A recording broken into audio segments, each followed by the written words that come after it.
بسم اللہ الرحمن الرحیم۔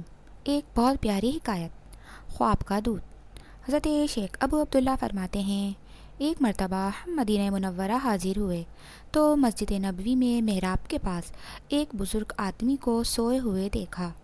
تھوڑی دیر میں وہ جاگے اور جاگتے ہی روز انور کے پاس جا کر حضور انور صلی اللہ علیہ وآلہ وسلم پر سلام عرض کیا اور پھر مسکراتے ہوئے لوٹے۔